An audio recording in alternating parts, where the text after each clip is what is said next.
Mes chers amis, chers adhérents de l'association Agir pour la paix avec les chrétiens d'Orient, il y a des silences qui en disent plus long que tous les discours politiques. Et puis, il y a des images, presque irréelles. Celles d'un homme que la France a vu tomber, lentement, brutalement, puis disparaître des premières lignes. Aujourd'hui, cet homme réapparaît, mais pas là où on l'attendait. François Fillon a 71 ans. Un âge où beaucoup se retirent, où les ambitions s'effacent derrière les souvenirs, où les batailles d'hier deviennent des anecdotes racontées à voix basse. Pourtant, dans une discrétion presque déroutante, il partage un moment intime, la naissance de son 5e enfant.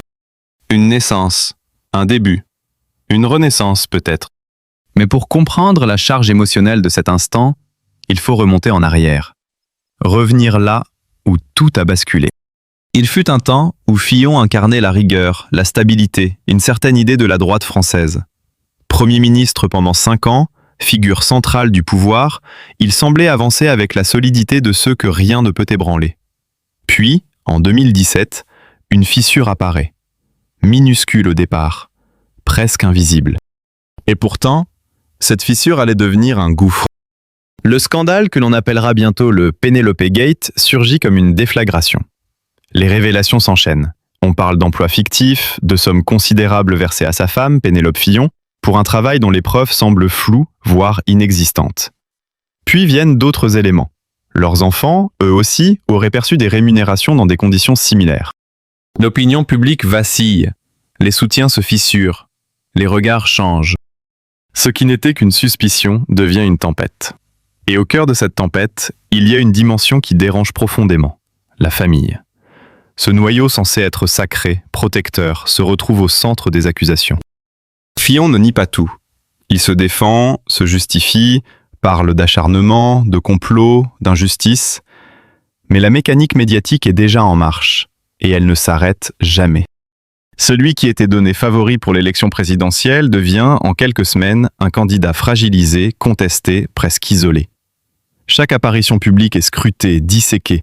Chaque mot, chaque silence devient une preuve potentielle. Puis vient la chute. La défaite électorale n'est qu'un premier acte. En 2020, la justice tranche. Condamnation pour détournement de fonds publics et abus de biens sociaux. Une peine de prison, en partie avec sursis.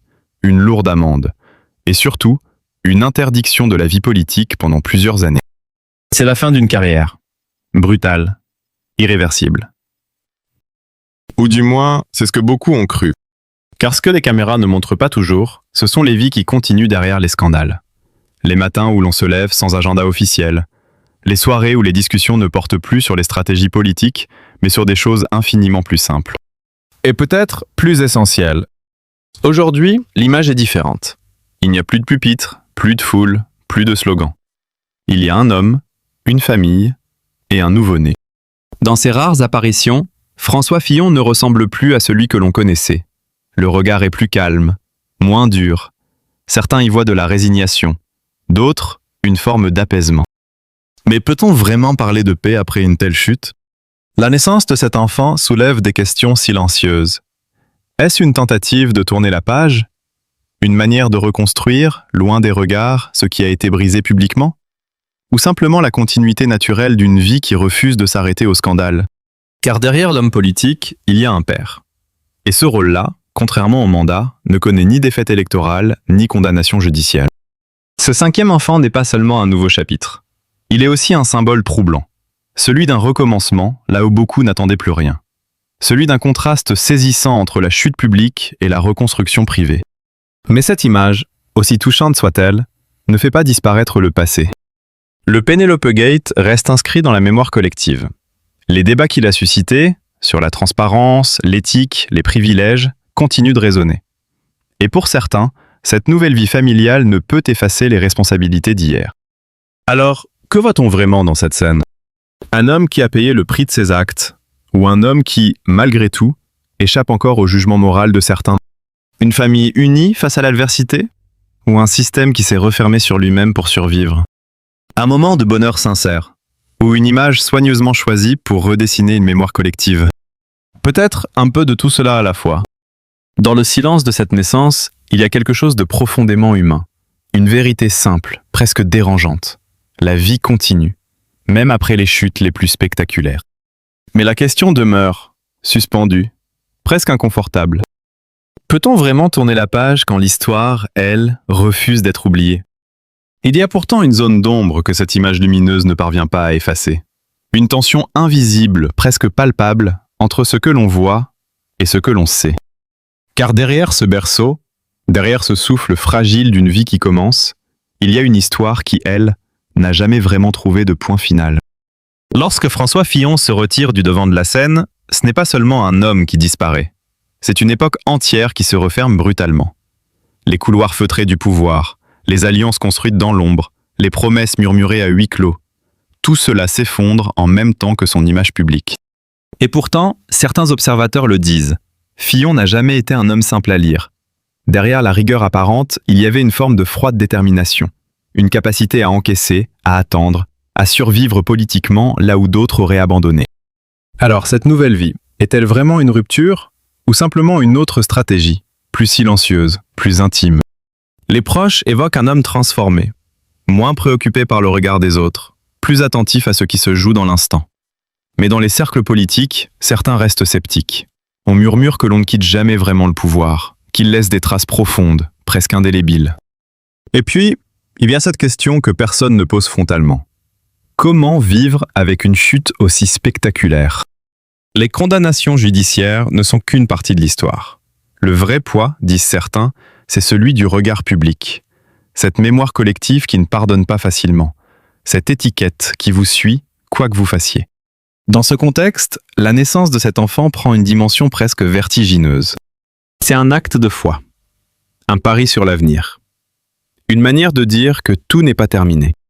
Mais c'est aussi peut-être une forme de défi lancé au temps. Car cet enfant grandira avec un héritage complexe, un nom chargé. Une histoire racontée 1000 fois, sous 1000 angles différents, entre ceux qui parleront d'injustice et ceux qui évoqueront une faute impardonnable. Et au centre de tout cela, un père. Un père qui devra expliquer, justifier peut-être, ou choisir le silence. La scène pourrait être presque cinématographique. Une maison calme, loin du tumulte parisien. Des rires d'enfants, des gestes simples. Et, en arrière-plan, l'écho lointain d'un scandale qui a marqué toute une génération politique. Mais le passé a cette particularité troublante. Il ne disparaît jamais complètement. Il revient, parfois au moment le plus inattendu. Dans une interview, dans un livre, dans une phrase prononcée à demi-mot, ou simplement dans la mémoire de ceux qui n'ont pas oublié. Alors que reste-t-il vraiment, aujourd'hui, de François Fillon? Un homme déchu? Un symbole de dérive d'un système? Ou un individu qui tente, à sa manière, de reconstruire quelque chose de plus authentique, loin des projecteurs? Peut-être que la vérité se situe dans cet entre-deux inconfortable. Ce moment précis où la lumière et l'ombre coexistent. Où la tendresse d'un instant familial se heurte à la dureté d'un passé public. Où chaque sourire peut être interprété de 1000 façons. Et c'est là que réside toute la complexité de cette histoire. Parce qu'au fond, ce n'est pas seulement celle d'un homme, c'est celle d'une société qui observe, juge, puis hésite, qui réclame des comptes, mais qui est aussi fascinée par les récits de chute et de possibles renaissances. La naissance de cet enfant n'est pas une conclusion, c'est une ouverture. Une ouverture vers une question plus vaste, presque dérangeante. Jusqu'où peut-on se réinventer après avoir tout perdu? Et surtout, qui décide que la rédemption est possible? Est-ce la justice? L'opinion publique? Le temps? Ou simplement soi-même? Dans le regard de ce nouveau-né, il n'y a ni scandale, ni jugement, juste une page blanche. Mais pour ceux qui regardent de l'extérieur, cette page n'est jamais totalement vierge. Alors, au-delà de l'émotion, au-delà de l'image, une interrogation persiste, plus aiguë que jamais. Peut-on vraiment commencer une nouvelle vie quand l'ancienne continue de hanter chaque silence? Et vous, voyez-vous dans ce nouveau départ une rédemption sincère ou simplement une parenthèse dans une histoire qui, au fond, n'a jamais cessé de diviser?